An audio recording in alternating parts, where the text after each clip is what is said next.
Buenos días con todos. Les damos la bienvenida a esta nueva Tele IEC, Teleinformación, Educación y Comunicación, dirigida al público en general. En esta oportunidad vamos a hablar de qué pasa en mi cuerpo con el dengue y en esta capacitación vamos a explorar sobre los síntomas, complicaciones y medidas preventivas que podemos tomar para protegernos a nosotros y a las comunidades. El día de hoy nos acompaña el doctor Walter Vázquez. Él es médico infectólogo egresado de la Universidad Nacional Mayor de San Marcos, infectólogo del Centro Nacional de Telemedicina y parte miembro de la Sociedad Peruana de Enfermedades Infecciosas y Tropicales. Le damos la bienvenida al doctor y muchas gracias por participar a todos ustedes. Bueno, como ya se ha mencionado, el tema a tratar va a ser el dengue y cuáles son los efectos que tiene esta enfermedad en nuestro organismo, ¿no? Para empezar, una breve introducción, ¿no? ¿Qué es el dengue? Bueno, el dengue en realidad es una enfermedad que es producida por un virus, es el virus del dengue, específicamente un arbovirus. Esto quiere decir que no es ni una bacteria ni un parásito, ¿ya? Es un virus que es transmitida por la picadura de un mosquito que nosotros conocemos como Aedes aegypti. Este vector, o sea, el mosquito, se encuentra ampliamente distribuido a nivel mundial y sobre todo en climas tropicales y subtropicales, los cuales pues podemos encontrar bastante en Latinoamérica y nuestro país no es ajeno al mismo. Afecta a personas de todas las edades, puede ser niños, jóvenes, adultos mayores, personas embarazadas y los síntomas varían desde los más simples hasta los cuadros más complejos. Vamos a conocer un poco más sobre este mosquito que es el vector, ¿no? El que transmite el dengue. El vector llamado Aedes aegypti es un mosquito doméstico. ¿Esto a qué se refiere? Se refiere que es un mosquito que está acostumbrado a coexistir con el ser humano. Puede establecerse incluso dentro de nuestras viviendas, ¿no? Siempre y cuando tenga las condiciones adecuadas, ¿no? Su característica principal, como podemos ver en la imagen de la derecha, es que tiene unas franjas blancas en las patitas y a nivel del cuerpo, ¿ya? Esto es una característica del Aedes aegypti. Viven cerca de las casas, como he mencionado, ya que es doméstico y se reproduce en cualquier recipiente, ya sea artificial o natural, que contenga agua, ¿no? Donde allá las hembras van a poner sus huevecillos, posteriormente son larvas, luego una pupa y finalmente un mosquito adulto. Este ciclo es rápido, ya que a los 10 días ya se tiene un mosquito nuevo desde que ha sido puesto el huevo, ¿no? Entonces, la mosquito hembra es quien va a realizar la picadura, al ser ella la portadora de los huevos, y tiene hábitos crepusculares. ¿Esto a qué se refiere? Se refiere a que este mosquito tiene predilección a picarnos en las primeras horas de la mañana y en las últimas horas de la tarde, casi al anochecer, ¿no? Un dato importante de este mosquito es que una vez que nacen de su criadero, no suelen ir muy lejos. Se cree que aproximadamente vuelan hasta alrededor de unos 100 metros como máximo desde su punto de nacimiento. Es por ello que son bastante cercanos a las casas, ¿no? Donde suelen haberse reproducido y crecido. Entonces, ¿dónde se reproduce este mosquito? Acá tenemos una imagen bastante interesante, ya que resume muy bien dónde la hembra puede poner los huevos, ¿no? Busca lugares ya sea artificiales o naturales, ya sea floreros, jarrones, como podemos ver ahí, llantas, latas vacías, botellas, bolsas, incluso áreas de espacio como esos vidrios que están muchas veces encima de las paredes, barriles y bidones de agua mal tapados, ¿ya? Estos lugares pueden estar pues cerca o alrededor de escuelas, casas o centros de trabajo, ¿no? Lo cual es un detalle bastante importante. Ahora, en el Perú ya existen unas zonas actualmente que están más afectadas del dengue, que podemos ver ahí en el mapa de la derecha, el mapa del Perú. Los departamentos más comprometidos en la actualidad vienen a ser La Libertad, Lima, Piura e Ica, ¿no? Que son los que tienen un color más azulito en el mapa del Perú en la derecha. Vamos a empezar con las primeras preguntas que se suele hacer o nos suelen hacernos a nosotros las personas, ¿no? ¿Qué pasa en mí tras ser contagiado de dengue, ¿no? ¿Qué es lo que pasa después de que el mosquito me pica? Bueno, como podemos ver en la imagen de la izquierda, tenemos el Aedes aegypti, pues que está picando una persona y está inoculando el virus en nosotros. Una vez que el virus entra en nuestro organismo, este va a distribuirse por la vía sanguínea, ganglios linfáticos y llega a diversos órganos de nuestro cuerpo. Pero la principal afección del dengue, para que nosotros entendamos un poquito, como podemos ver en la izquierda, tenemos un capilar, un vaso sanguíneo, ¿ya? Un vaso sanguíneo y que tiene una capita alrededor llamada endotelio. Entonces, ahora como podemos ver en el video de la derecha, vemos que está circulando la sangre con el virus del dengue y nuestro cuerpo, por la propia defensa e interactuando con el virus, produce un daño en el endotelio, ¿no? Cuya función principal de este endotelio de nuestros vasos sanguíneos es una capita que separa nuestra sangre de los tejidos del cuerpo, de los otros fluidos también del cuerpo. Entonces, ¿qué va a pasar cuando se daña esta capita de nuestro endotelio, de nuestros vasos? Pues va a haber una fuga, ¿no? Se va a perder sangre, se va a perder líquido, proteínas de coagulación, todo lo que contengamos en la sangre, ¿no? Por un aumento de permeabilidad, lo que los médicos llamamos extravasación. ¿Ya? Entonces, al haber una pérdida, ese líquido puede ir a diversos lugares, como podemos ver en la imagen, puede ir al área perirrenal, puede ir al corazón, tendríamos un derrame pericárdico, al pulmón, teníamos un derrame pleural, puede ir a la vía digestiva, al abdomen, lo que tendríamos en una citis, que es una acumulación de líquido a nivel peritoneal, ¿no? Lo que podría causarnos el dolor abdominal que muchos pacientes con dengue tienen, ¿no? Entonces, este es el principal mecanismo por el cual uno tiene todos los síntomas y molestias y complicaciones que nos puede dar del dengue, por un daño en el endotelio, que es la capita que tiene nuestros vasos sanguíneos, ¿ya? Ahora, existen 4 serotipos de dengue, el 1, 2, 3 y 4, por lo cual reinfectarme de dengue es totalmente posible, ¿no? Y haber tenido dengue una vez no me garantiza una inmunidad y que no me pueda volver a contagiar. No habiendo dicho esto, vamos a pasar a la siguiente diapositiva para ver la evolución del dengue, ¿no? El dengue es una enfermedad dinámica. ¿Ya? Después de que nos ha inoculado el virus, el mosquito, puede producirse estas 3 fases. Si bien es cierto, hasta el 80% de los pacientes son asintomáticos, o sea, hay personas que pueden que hayan tenido dengue y ni se hayan enterado, ¿no? Pero aquellos que han tenido dengue y han tenido los síntomas pueden pasar por estas 3 fases, ¿ya? Tenemos la fase febril, que suele durar del primero al tercer día. Podemos encontrar fiebre que llega incluso hasta 40 grados, ¿no? Al haber fiebre, un paciente se va a deshidratar.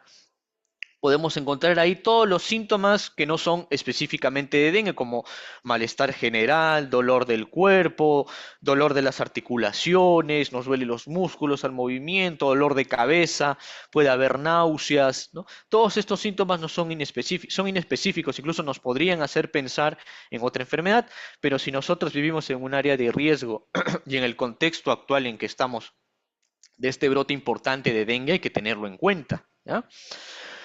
Una vez pasamos la fase febril, disculpen, comienza la fase crítica. La fase crítica empieza al caer la fiebre, donde aparentemente habría una mejoría.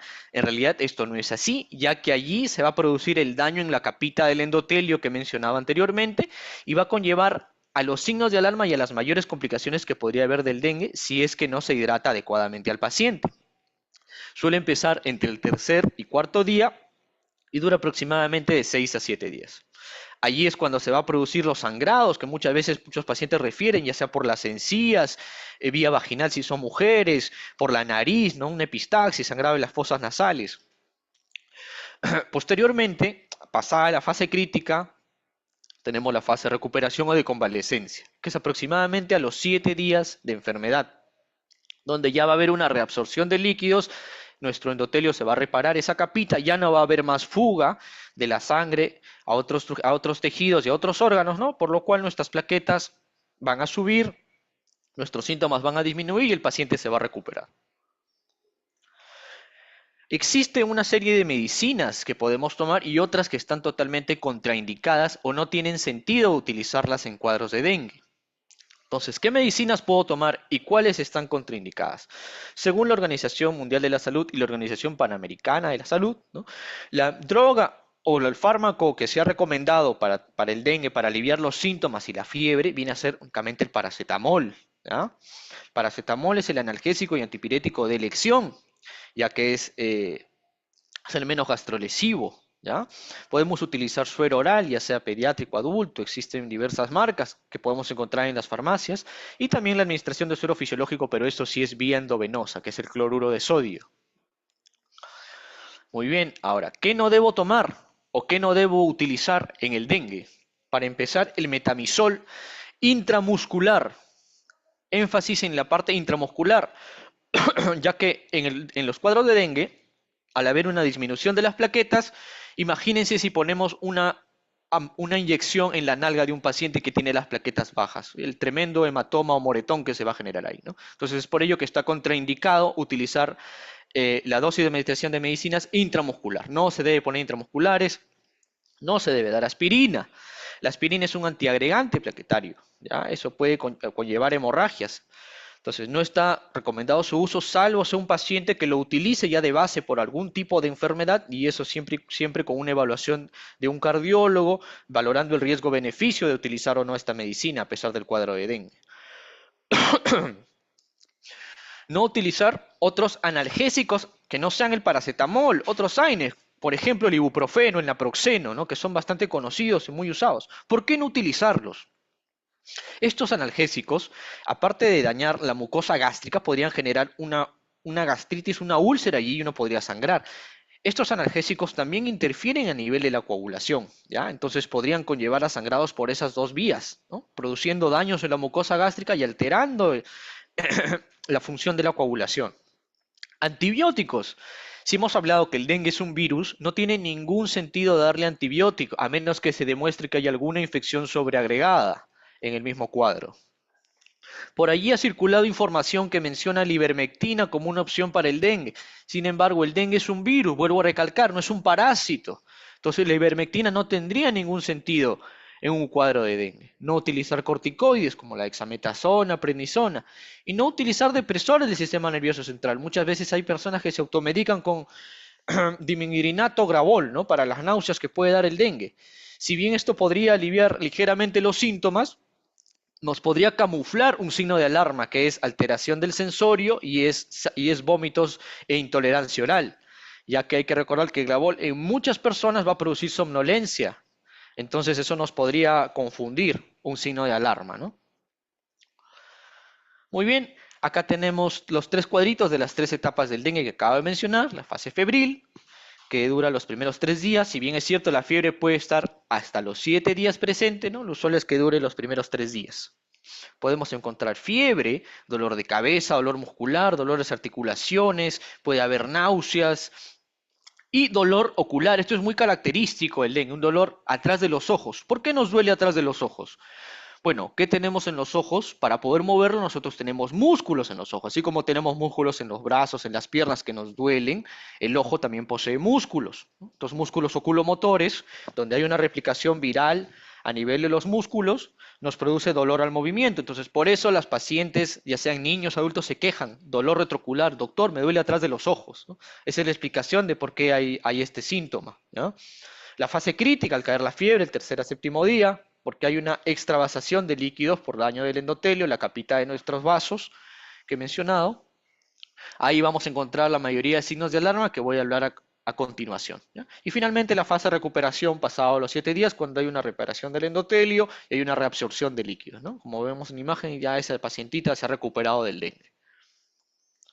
Entonces, algo que debemos saber, tanto personal de salud como la población en general, ¿cuáles son los signos de alarma del dengue? Que es algo que bastante hemos oído hablar probablemente, ¿no? Son 8 signos de alarma, 7 son clínicos y solamente uno es laboratorial. Eso quiere decir que solamente un signo de alarma yo lo puedo evidenciar mediante una prueba de laboratorio, de sangre, mientras que los otros signos de alarma lo puede identificar la misma persona que los tiene o el médico al evaluarla. Entonces, el primer signo de alarma, ya tenemos ahí en la figura número uno, como podemos ver, el dolor abdominal intenso o dolor a la palpación del abdomen, cuando el médico evalúa o cuando nos tocamos el abdomen. Esto debido a que hay una acumulación de líquido a nivel retroperitoneal y a nivel abdominal. Nosotros a nivel abdominal tenemos bastantes plexos nerviosos, ¿no? Lo cual nos va a producir este dolor. Vómitos persistentes, que el paciente que vomita 4 o 5 veces en una hora, que no tolera nada de vía oral. Doctor, no tolero ni el agua, mencionan en la consulta. Ese es un signo de alarma. 3, acumulación de líquidos, como mencioné, al haber una fuga debido a que se daña la capita de nuestros vasos, puede acumularse líquidos a nivel del corazón, pulmón, riñón, a nivel abdominal. Como podemos ver en la imagen, hay una acumulación abdominal, eso se llama ascitis y también es un signo de alarma.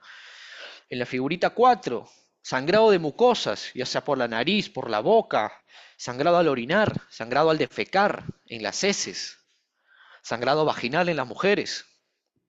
5, letargo, irritabilidad.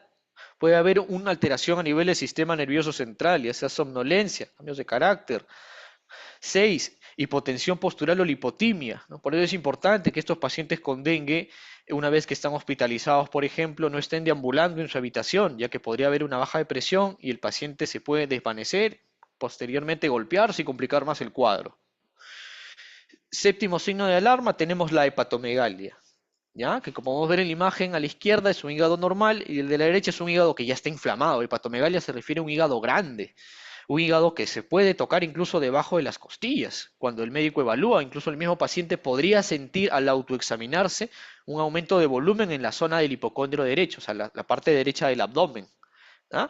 Y el signo 8, que viene a ser aumento del hematocrito. ¿Ya? Como podemos ver, las plaquetas no son un signo de alarma, pero sí nos sirven para un seguimiento. ¿Ya? Ahora, el hematocrito viene a ser la concentración de glóbulos rojos en la sangre, y esto tiende a aumentar en el dengue. ¿Ya? Y es considerado un signo de alarma. Entonces, una vez que conocemos los signos de alarma, ¿cuándo debemos acudir a un centro de salud? Bueno, cuando tenemos la sospecha de dengue y tenemos todos esos síntomas que hemos mencionado anteriormente, ¿no? Una fiebre que dura más de 3 días, un dolor de cabeza, dolor de retrocular, malestar general, tengo ligeras náuseas, siento mal y estoy en una zona endémica, o sea, conozco casos de dengue en mi zona, ya debo yo acudir para que me evalúe el personal de salud, ¿no?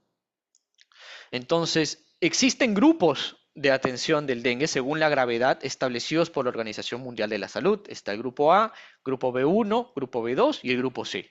Entonces, el color verde, que es el grupo A, es el dengue que tiene todas estas molestias, pero no tiene ningún signo de alarma que hemos mencionado anteriormente. No tiene ninguno de esos 8 signos de alarma. Es un paciente que puede tomar líquidos por vía oral, que tiene una buena diuresis, quiere decir que orina bien, que no tiene antecedentes. Esto es muy importante. Es una persona que no tiene ni presión alta, ni diabetes, ni obesidad, ni hipotiroidismo, no tiene ningún antecedente de cáncer, ni ninguna enfermedad de fondo. Es una persona sin antecedentes y sin riesgos sociales. Una persona que tiene recursos suficientes para acudir al centro de salud, que lo tiene cerca, etcétera, que tiene apoyo familiar también, por ejemplo, ¿no? Entonces, este es el grupo A, que si bien es cierto una persona que tiene todos los síntomas que se pueden esperar de un dengue, no tiene ningún signo de alarma ni ninguna condición especial que amerite una hospitalización. Muchas veces en estos grupos suelen o no tomar el hemograma control para reevaluarlo en 48 horas, ¿ya? Se le suele indicar al paciente paracetamol condicional, ¿ya? Para el dolor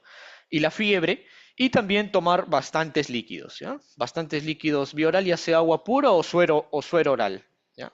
Cualquiera de las dos opciones es válida en este grupo de pacientes. Sin embargo, en el grupo B1, que es el dengue que a pesar de no tener signos de alarma, tiene alguna condición especial, alguna condición asociada, o sea, un antecedente, una comorbilidad.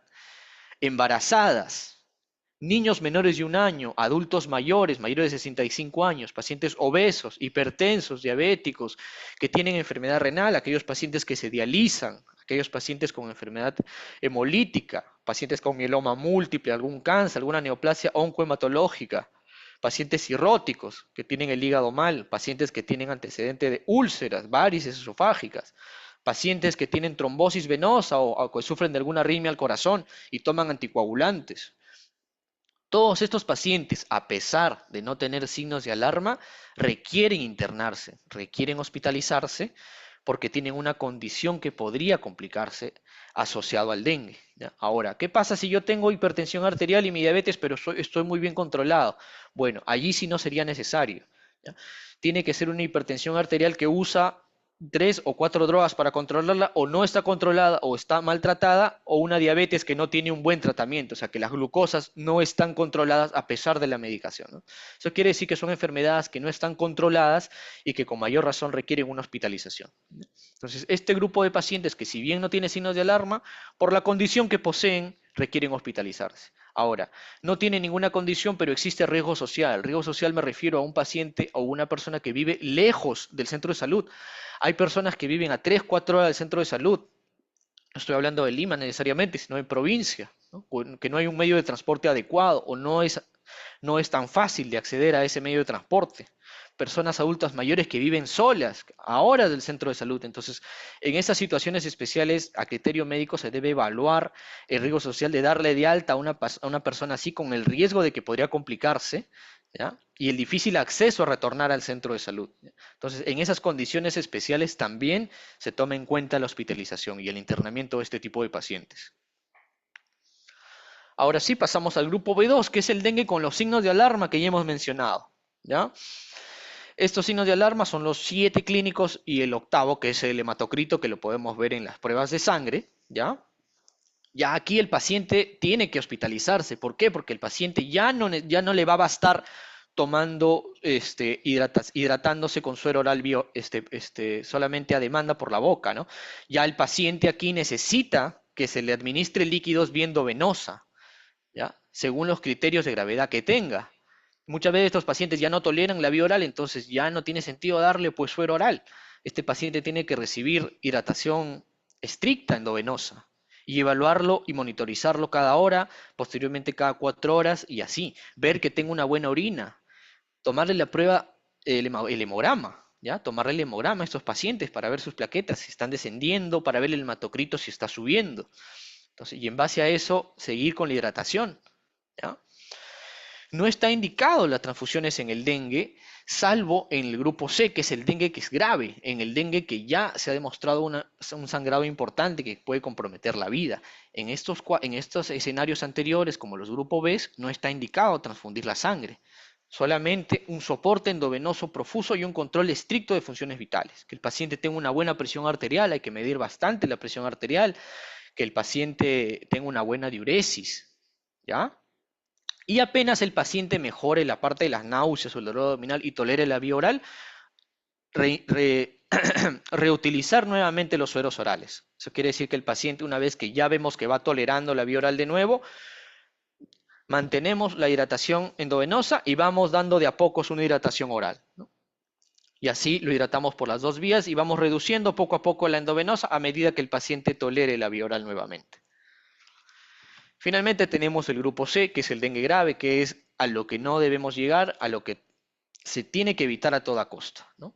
Que es cuando el grupo B2 no ha sido tratado a tiempo, que la persona acudió muy tarde, no recibió hidratación suficiente, no recibió atención en el tiempo preciso, entonces el paciente va a evolucionar a un dengue grave, que como podemos ver en la imagen, ya pues ya requiere oxígeno, ya hay una hemorragia importante por cualquier vía. Por ejemplo, abajo tenemos una imagen de una vasenica y eso negro que ustedes ven ahí es heces con sangre, que es lo que nosotros conocemos como melena.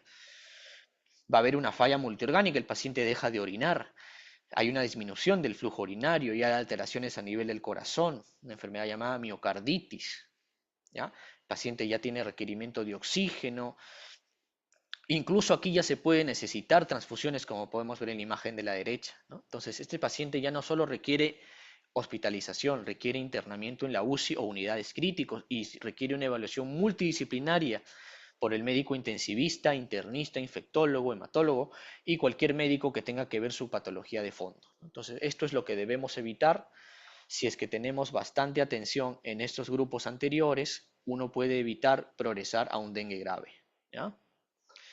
Una vez que ya se nos ha manejado del dengue, ¿no? He estado hospitalizado, ¿no? Y poco a poco he ido mejorando mis síntomas, ¿cómo sé que ya me recuperé de la enfermedad? ¿No? Esto también es válido para las personas que no han requerido necesariamente internarse, ¿no? Han estado sin signos de alarma y solamente con las molestias. Entonces, existen unos criterios que se deben cumplir en aquellos pacientes que han sido hospitalizados para que sean dados de alta, ¿no? Entonces, si yo estoy hospitalizado o he estado hospitalizado, ¿qué he tenido que cumplir para yo haber salido de alta? No haber tenido fiebre los últimos 2 días, sin haber recibido ya paracetamol, ¿ya? Eso quiere decir que el paracetamol solo ha estado condicional a algún tipo de dolor o fiebre, y si no lo he requerido en los últimos 2 días y he estado sin fiebre, ya se cumple este criterio, ¿ya? Mejoría del estado clínico, ¿no? El paciente ya se siente mejor, ya hay apetito, ¿no? La presión está en valores normales, el gasto urinario es normal, ¿ya? No hay dificultad respiratoria, el paciente no ha requerido ningún tipo de oxígeno, ¿ya? No hay evidencia ya de sangrado ni ningún tipo de signo de alarma, ya no hay dolor abdominal, no hay, no hay presión baja, no hay hipotensión, no hay náuseas y vómitos, etcétera, ¿no? El paciente ha recuperado ya su estado físico, ¿no? Ya está con bienestar general y ya cumple los criterios clínicos para el alta, ¿ya? Sin embargo, existen criterios de laboratorio que mediante el hemograma, que es la prueba que más solemos solicitar, ¿ya?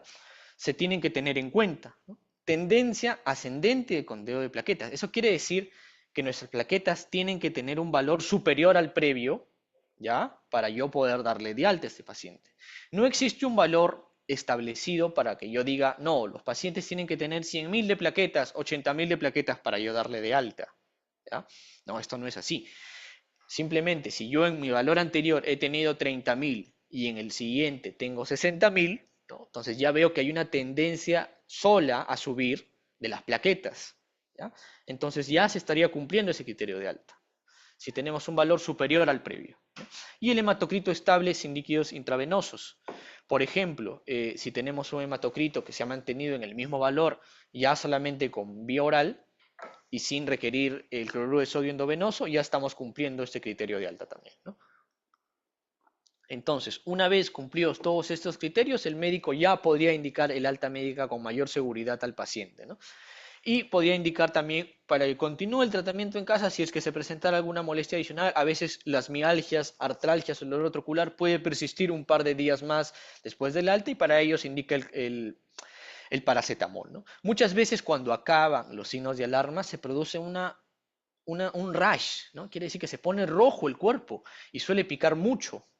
Muchas veces se utilizan antihistamínicos como la cetiricina y clorfenamina. Sin embargo, lo que está realmente indicado en este tipo de pacientes es utilizar compresas de cloruro de sodio, de suero fisiológico, en una gasita, mojar la gasita y aplicarla en la zona que tenemos el prurito, ¿no? Donde nos esté picando. Y eso nos puede aliviar, ¿no? Entonces, ese rash que se produce al acabar los signos de alarma se le conoce como islas blancas en un mar rojo y ahí es característico. Es que la parte del cuerpo que nos está picando está totalmente roja y podemos ver puntitos blancos distribuidos en esa área también, ¿no? Eso se da cuando ya ha finalizado la fase crítica de la enfermedad. Bueno, finalmente, ¿cuáles son las conclusiones y recomendaciones que tenemos que tener en cuenta? Si bien es cierto, no hay una medicina específica para tratar el dengue, reconocer las señales de alarma nos ayudan para un adecuado manejo en el centro de salud. Evitar la recolección de agua en recipientes al aire libre, ya sea macetas, botellas u otros, para que no se conviertan en lugares de reproducción de mosquitos. Y si tenemos tanques de agua o depósitos de agua, debemos mantenerlos tapados y alejados de los mosquitos, ¿ya? Acudir oportunamente a un centro de salud puede salvar tu vida y la de tu familia. Usar repelente si noto la presencia del vector o vivo en un área de riesgo o conozco casos que están, por ejemplo, en mi vecindario ha habido casos de dengue, pues tengo que tomar las precauciones necesarias. La prevención y el control de dengue involucra no solo al personal de salud, sino también a la familia y a la comunidad para frenar juntos esta enfermedad. Eso sería todo. Gracias. Quedo atento a las preguntas que puedan haber. Gracias, doctor, por la exposición y por el tiempo. Invitamos a los participantes a dejar sus preguntas o dudas mediante el chat o si desean prender su audio, levantar la mano. Esperamos unos minutos.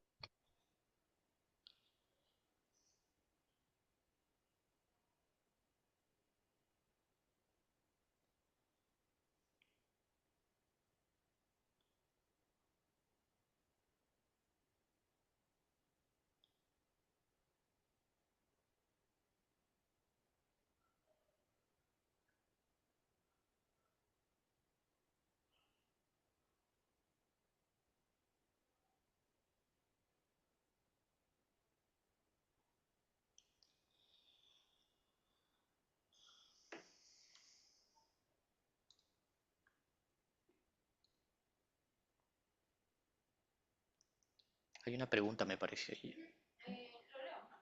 Léamela, por favor. Bueno, tenemos una pregunta de Reider Zárate. ¿Cuál es lo más recomendable, el suero oral o el suero fisiológico vía endovenosa? Bueno, interesante pregunta. En realidad, El suero oral se utiliza cuando no tenemos signos de alarma, cuando nos encontramos en los escenarios del grupo A o del grupo B1, ¿no? Que el paciente tiene una buena tolerancia oral y ahí podemos utilizar el suero oral, ¿no? Ahora, el suero fisiológico se utiliza si es que el paciente no tolera la vía oral, si el paciente ya tiene el signo de alarma de que es intolerancia oral, náuseas y vómitos intensos, entonces ahí recién está indicado el suero fisiológico, ¿no? Existe en la norma técnica las indicaciones de cómo se debe utilizar, ¿no? De 10 cc la primera hora e ir bajando de acuerdo a la mejoría clínica del paciente, ¿no? Pero el suero fisiológico endovenoso se utiliza solamente cuando el paciente no tiene tolerancia oral y ya se encuentra en la fase de signos de alarma.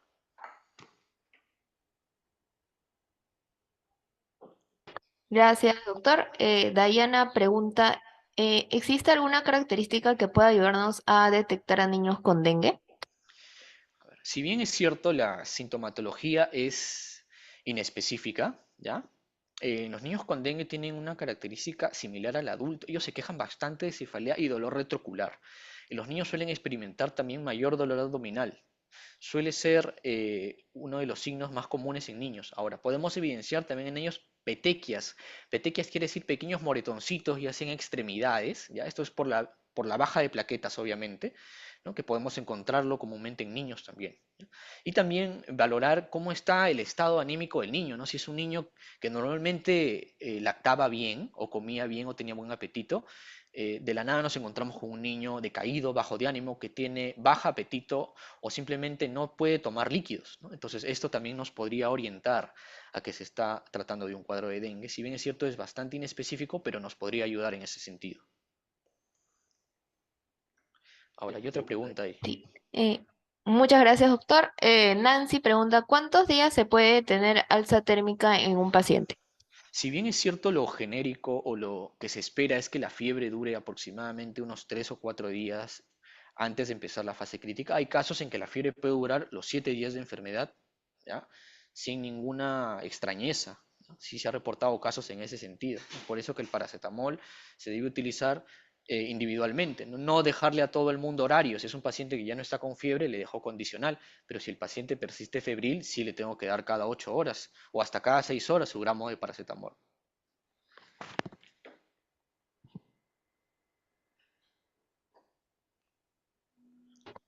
Gracias, doctor. Nos pregunta la guillabarragia y petequias en el paladar es un signo común de pacientes de dengue en Perú. En realidad, no solo en Perú, sino la gingivorragia es un signo característico de dengue, ya que va a haber un déficit de plaquetas y las encías es una zona sensible de nuestro cuerpo junto con las fosas nasales, ¿no? Entonces, la epistaxis y la gingivorragia son manifestaciones bastante comunes. Ahora, se debe considerar pues, que es un sangrado importante para que sea considerado un signo de alarma, ¿no? Hay personas que sin tener dengue, al cepillarse los dientes, les sangra las encías, ¿no? Entonces, en este tipo de personas hay que tener bastante en cuenta ese antecedente. Pero si es una persona que tiene un sangrado importante, que no cede, que continúa, entonces ya se le debe tomar importancia, ¿ya? No necesariamente en el Perú es este síntoma que se evidencia, ¿no? Eso es a nivel mundial. En cualquier paciente con dengue lo puede presentar, ¿no? Gracias, doctor. Milagros Angulo pregunta, ¿desde cuántos grados le considera fiebre por dengue para descartar otra enfermedad? No existe un valor en que yo le pueda decir esto es fiebre por dengue, esto es fiebre por COVID, esto es fiebre por un resfrío. La fiebre se determina cuando es mayor de 38 grados. Puede llegar hasta 40 grados, pero no existe un valor específico de fiebre que yo le pueda decir que con 38 o 39 es dengue, ¿no? Simplemente es fiebre que es parte del cuadro de dengue junto con todos los otros síntomas que he mencionado. Arriba veo una pregunta de Jenny Fernández, ¿no? Que la quiero responder, que menciona que se debe colocar metamizol endovenoso hidratal junto a su suero. No. Si bien es cierto, la Organización Mundial de Salud y la norma técnica consideran el metamizol vía oral en casos de que había habido una refractariedad, o sea, la fiebre ha sido persistente a pesar de medios físicos, eso quiere decir utilizar paños tibios, al utilizar paracetamol, al utilizar esas medidas, si la fiebre persiste a pesar de eso, está indicado como medida extrema el metamizol vía oral, el reprimán vía oral, pero no endovenoso. El metamizol endovenoso puede producir hipotensión, ¿ya? Y eso está contraindicado en el dengue, no se debe utilizar, solamente rehidratar con el suero, pero no administrar metamizol endovenoso y mucho menos intramuscular.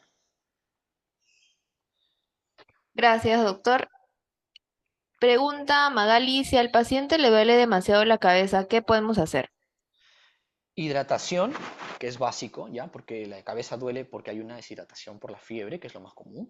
Hidratación y paracetamol altas dosis, ¿ya? No utilizar tramadol, ni ibuprofeno, ni otro AINE, como he mencionado, porque pueden producir a largo plazo o en ese momento nos pueden complicar más, ¿ya? Entonces uno por querer aliviar ese síntoma nos puede conllevar a un sangrado posteriormente, entonces no se debe utilizar, ¿ya? Lo que está recomendado son pautas de paracetamol, 1 gramo cada 6 horas como máximo.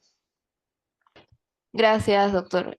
Mariela pregunta, ¿qué exámenes auxiliares importantes se realiza para detectar el dengue? Muy buena pregunta. Si hablamos de exámenes genéricos, tenemos por ejemplo el hemograma. ¿Qué podemos encontrar en el hemograma? En el hemograma podemos encontrar que las plaquetas han disminuido y que los leucocitos, que son nuestros glóbulos blancos, han bajado también. Eso se llama leucopenia, ¿ya? Muchas veces también cuando el paciente está hospitalizado ya se le puede pedir un perfil hepático, ya que puede producir una hepatitis, el dengue, que se resuelve sola, muchas veces, en la mayoría de las veces, ¿no? Y podemos encontrar las transaminasas elevadas. Y si me hablas de pruebas diagnósticas, existen el NC1, que es el antígeno NC1, que se debe pedir los primeros 5 días de enfermedad, mientras que los anticuerpos para IgM y IgG se deben pedir a partir de los 7 días de enfermedad, ¿ya? Esas son las pruebas diagnóstico para dengue y exámenes auxiliares tenemos el hemograma, que es el principal, y el perfil hepático. Gracias, doctor. Felisa Santos pregunta, ¿cómo atenderíamos a un paciente cuando sus resultados del primero y segundo día le salen negativo? Depende de qué tipo de resultados. Si bien es cierto, existe falsos negativos bastante, sobre todo en las pruebas rápidas, ¿ya? Tenemos que evidenciar el nexo epidemiológico, ¿no? Si el paciente tiene algún familiar con dengue, si viene de una zona de riesgo, si tiene el cuadro clínico, ¿ya? Si tiene el cuadro clínico y si en sus exámenes encontramos leucopenia y plaquetopenia. Entonces, eso de momento nos lleva a un dengue hasta que se demuestre lo contrario, ¿ya? Ahora, puede ser que los resultados del primer y segundo día salen negativos porque no se ha pedido el resultado o la prueba precisa, ¿no? Muchas veces se puede ver que se pide inmunoglobulina IgM, IgG los primeros días, eso no es de utilidad, ¿ya? Se tiene que pedir el NS1, el antígeno NS1 los primeros días de enfermedad, porque las otras van a salir negativas. Así como si el paciente tiene más de 7 días de enfermedad, ya no tiene sentido pedirle el NS1. Ahí se tiene que pedir inmunoglobulinas, ¿ya? Anticuerpos para las inmunoglobulinas IgM y IgG cuando los ha pasado ya la semana. Gracias, doctor. Luisa pregunta, en caso de que no se cuente con paracetamol EV y no hay tolerancia oral, ¿qué se podría usar para la fiebre aparte de los medios físicos? El paracetamol endovenoso sí se puede utilizar. Ah, bueno, ahí dice que no se cuente con paracetamol endovenoso, ¿no? Bueno, en realidad, cuando se tiene este escenario, ya, este escenario en que el paciente persiste febril a pesar de que no hay intolerancia oral y, y no hay medio físico, bueno, en realidad no está indicado de todas formas el metamizol, ¿ya? Entonces, si no podemos acceder al paracetamol endovenoso, ¿no? Tratar de que la hidratación nos juegue un rol importante en ese sentido, ¿ya? Porque el metamizol endovenoso no es una opción, nos va a producir hipotensión, no se debe utilizar, ¿ya? Se debe ver la manera de tratar de que el paciente poco a poco recupere la tolerancia oral y se le pueda administrar el antipirético de elección que es el paracetamol. Gracias, doctor. Victoria, La última creo. la última pregunta de Victoria Yankee, ¿cómo protegerse ante el aumento de casos de dengue en América Latina? Bueno, la principal medida de prevención que podemos utilizar nosotros para prevenirnos del dengue básicamente es eliminar los criaderos, ¿no? Los reservorios de los huevos donde se pueda reproducir este vector, ¿no? Teniendo mejores condiciones de saneamiento, ya es a nivel de salud pública hablando, ¿no? Acceso de agua potable de muchos lugares, eliminar reservorios de agua, basurales donde hay llantas, agua estancada. Básicamente es un tema muy complejo, ¿no? Pero a nivel personal, ¿no? Si uno tiene tanques de agua, si uno tiene jardín, ¿no? Entonces básicamente que se acumule y se empose el agua en estos lugares. ¿Ya? Tapar bien si tenemos tanques de agua, cisternas, etcétera, ¿ya? Y utilizar repelentes si estamos en una zona de riesgo. ¿Ya? Esas son las únicas medidas que los podemos hacer de forma individual para limitar la mortalidad de esta enfermedad. Gracias, doctor. Ahí, la última que voy a Ujú. responder, creo que de un Galaxy dice, a ver, ¿cuáles de los cuatro serotipos de dengue se presenta con mayor prevalencia en Lima? De momento el serotipo 2 es el que está más frecuentemente acá, en el país en general. ¿Ya? Pero hay ocasiones en que se puede circular más de un serotipo, ¿no? Es por ello que la reinfección es posible y es importante tenerlo en cuenta.